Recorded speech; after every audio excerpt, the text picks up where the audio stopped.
If you're a facilities manager at a university, you know students rely on the cafeteria for breakfast, lunch, dinner, and the occasional late-night snack. So when a dishwasher breaks down and dirty plates pile up, the mess hall can turn messy in the blink of an eye. Enter Grainger. With over 1 million industrial-grade products and fast delivery, the product you need now is never far away. So you can turn that dishwasher back into a lean, clean washing machine. Call, click Grainger.com, or just stop by. Grainger, for the ones who get it done. The Avengers radio series, a cultural phenomenon in South Africa back in the 1970s. South Africa was a country with no national television service. It wasn't until 1976 that the country would get its first taste of television broadcasts. But before that, radio was the primary medium of entertainment and information for the masses. This was the context when The Avengers, a British spy FI series, made its debut on South African radio and became a cultural phenomenon.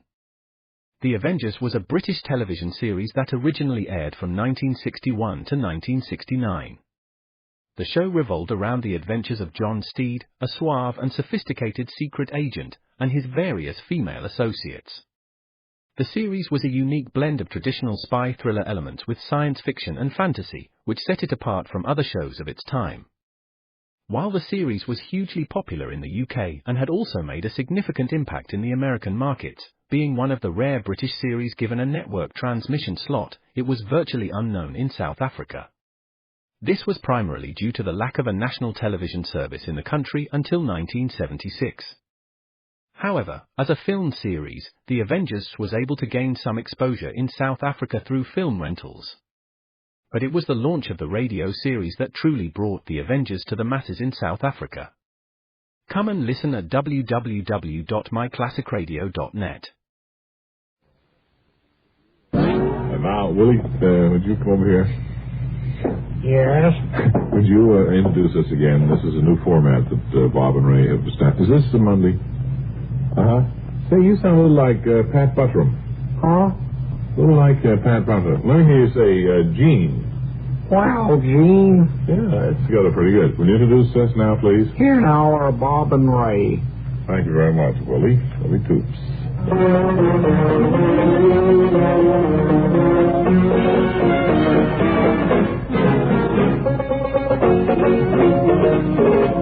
I have an open pistachio nut for curvy hair. Good. Well, let them have it. Boy, they're good. See, when I get going on these, do we ever tell you people what a great liking we have for pistachio? we really have. And these are the plain white ones, not the red ones there. But you have in the very best package of pistachio nuts, there's always a few that you cannot open. That's right. They're called fusees. By those of you in the fireworks trade or industry, you'd know what we mean by that. It's a Roman candle that goes off on the 6th of July. Here's our cleanup man, Brainerd. This one. Hey, it's okay to put on the floor of the shelves. A lot of these. Well, we don't want to mess up the place. Come on, I had this big Brainerd, how are things going with you? Pretty good. By that I mean, have you got your Christmas shopping done and you all set for the big holidays? Well, it's a bit lot. Do you know how to spell my name, Brainerd? Well, I imagine it's E-R-D, isn't it? Or is it A-R-D? It's B-R-A-I-N-E-R-D. Yes. If you just put E-R-D on it, go to almost anybody. Go to Leonard for one. We'll go to Leonard Erd, who works downstairs. Yeah. No, I just wondered why you were so happy all year round. Well, I kind of look forward to Christmas time. I forget who was in here last year, but they certainly made it a very jolly Christmas at the Brainerd. Is that so? Nice to hear it. And Bob, I want to, and you too, Ray, shake your hands, tell you how much I admire both your singing. Well, thank you. And whenever I get a chance when I get home, I love to hear you guys sing. I never miss your program every morning. I like Ray's piano playing, too? Oh, beautiful, beautiful, Ray. Beautiful piano playing. I'm Bob. You were looking at me when you said that, were you? No. Oh. It's an illusion. Yeah. You like my glasses. You like my guitar playing? Very much, Bob. I moved. Don't go by last year's address. For what? Well, whatever you want to send me, anything like that. You know, if you want to contact me late at night to do a favor for you. Yeah. You moved. Right. Well, they'll have the new address downstairs, I imagine. I assume they will, yeah. Okay, Brainerd, you can go now and,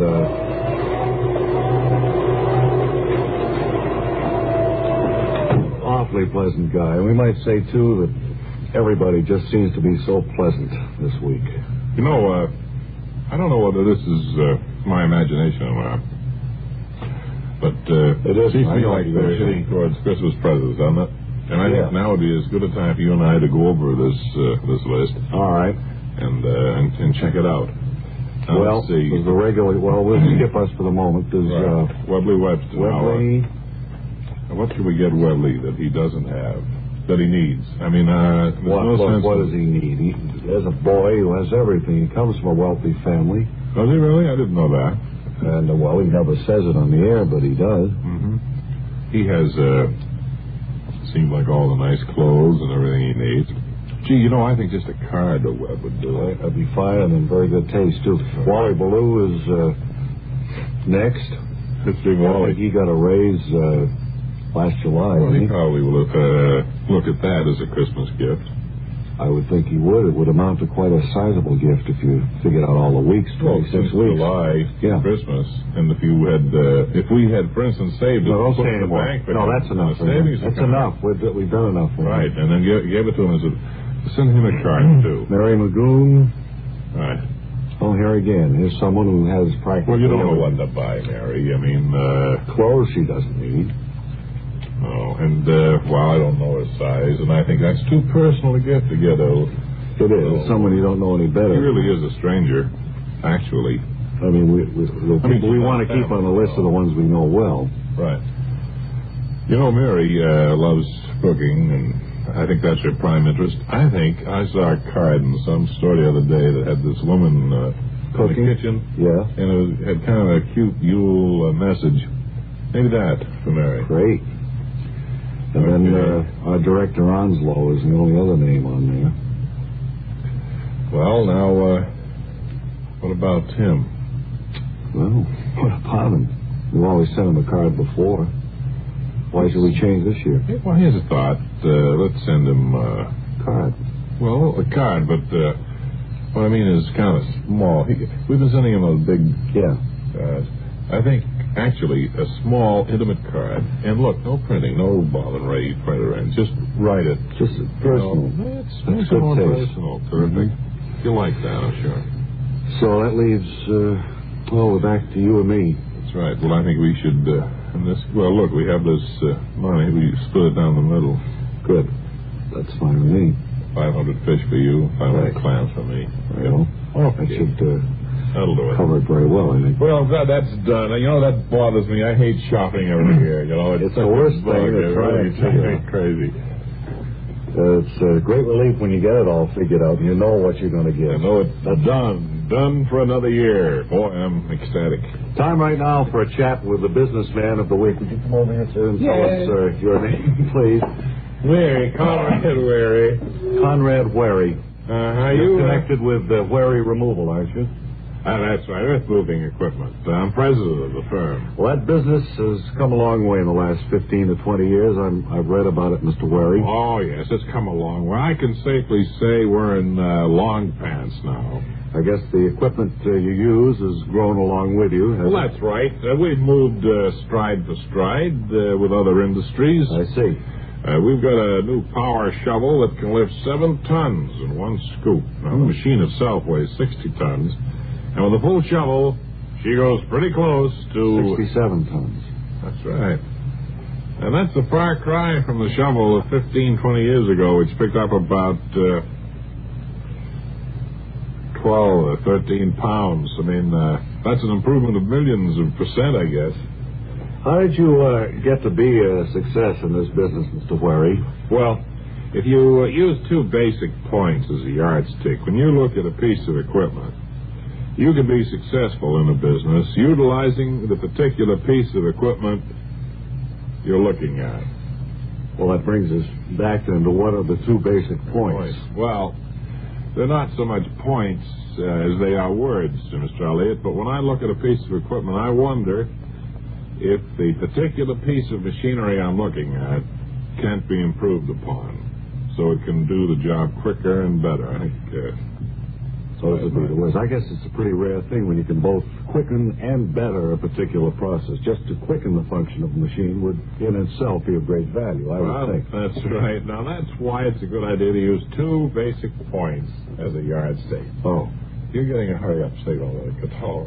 No, don't mind that. All right. It bothers me, though. No, go ahead. You set a more difficult standard for yourself that way, but also one that's more productive. If I may, Mr. Wary, I think there's a concomitant basic point that falls into place when you mention the two you've already described. Well, what point is that? Well, as you said, when you look at a piece there now, holding his thumb and forefinger over his nose? No, I don't know. I think that means that everything is on time, but it's done not too good. That's what it means. You're on the nose, but it's awful. I think that's what that signal means. Mr. Wary, yes. If you visualize a machine operating in a quicker and better fashion, wouldn't that indicate that you also had in mind a machine that was easier to operate? No, not at all. Well, I guess that's why you're a power in the earth-moving field and I'm not. You needn't be embarrassed. It wasn't a stupid guess. Far from it, really. I don't know why I said it, actually. Well, don't parade yourself, Mr. Elliott. It's easy to see where lots of people might fall into the same trap you did. Well, forget it now. There's plenty I don't know about your business. Well, there's one thing you don't know, Mr. Wary. What's that? You don't know that quicker and better means easier, too. And thanks for chatting with us. I'm sure your time is valuable. Ours is.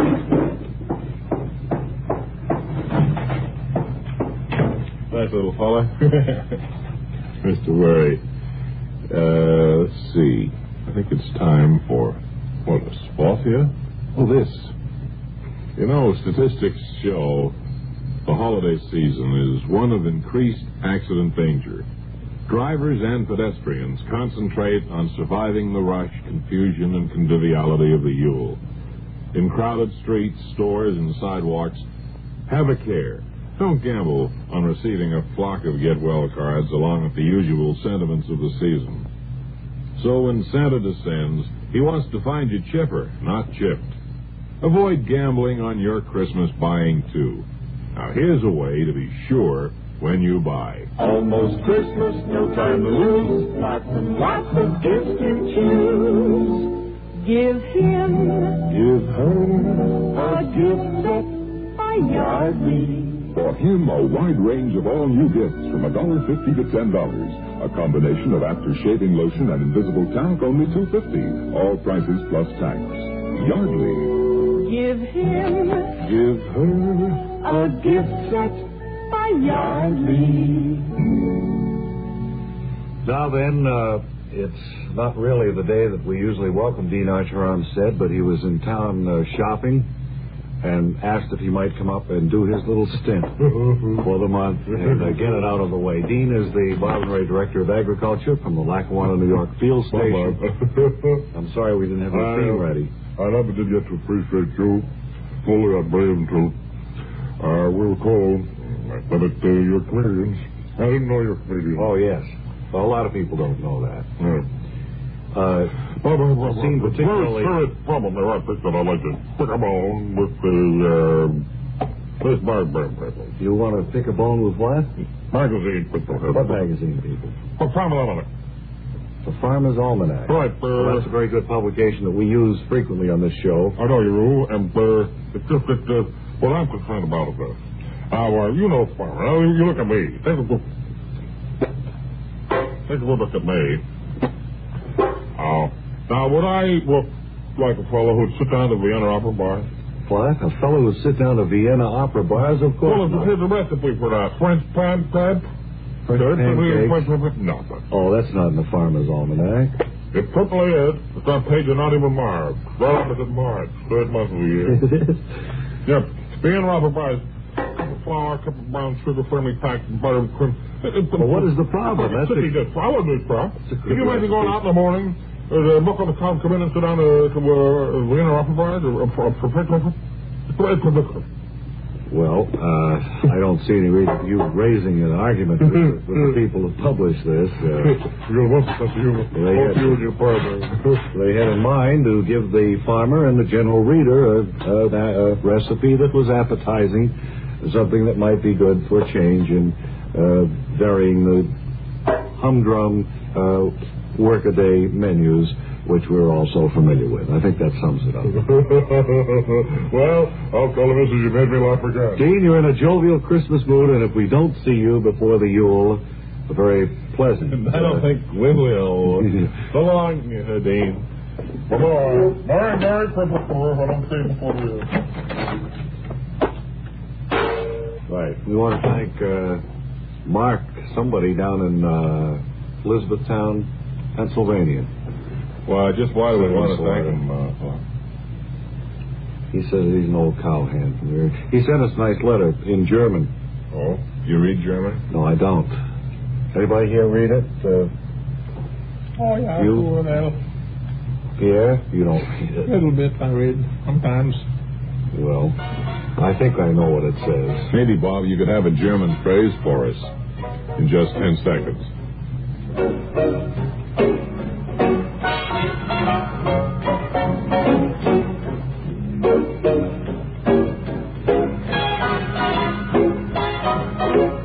All right, here's one. Das ist alle, ich habe zu sagen. What's it mean, you know? That's all we have to say. Oh. Well, until tomorrow, this is Ray Goulding reminding you to write if you get work. Bob Elliott reminding you to hang by your thumbs. Tomorrow's Hidden Revolution surveys problems of aging over the CBS Radio Network. Hear living music for Christmas in stereo, favorite songs of the season by the foremost singing groups in the Southland. Enjoy Christmas music with KNX. Tonight, be sure to hear Pasadena's First Methodist Church Choir in stereo in the KNX Christmas Choral Festival. 9 on KNX 1070, CBS Radio in Los Angeles. You're in tune now with KNX, AM and FM, CBS Radio, Los Angeles. It's a good feeling to know that you've helped to...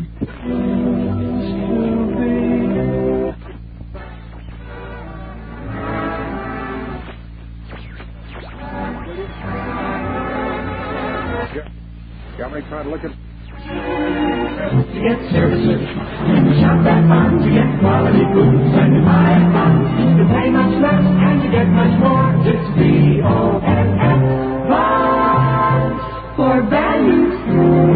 Don't miss today's value from Bonds. Bonds' own Jersey-made brand. KCBS and widen your world. KCBS News at the hour. Tonight, the butchers are still out. President is on the go for 22 hours. Bob Gurner from KCBS News. A strike by the itself over the Pacific Ocean. Tonight's top story, the amazing stamina of the president. Despite his 69 years and... Author Carol Chessman next January 13th. Levy said he would present the order to Superior Judge Herbert B. Walker tomorrow. Meanwhile, one of Chessman's attorneys said he would file a new... Tomorrow. It's a Monday. Addressed upon was shown a photograph of a recent San Quentin prison escapee, 29-year-old James Kendrick, but could not positively identify him as one of the gang. 5 small children have perished in a fire at their home in Vallejo. For tonight. Taken away from you, but not... Taken away from you, but not...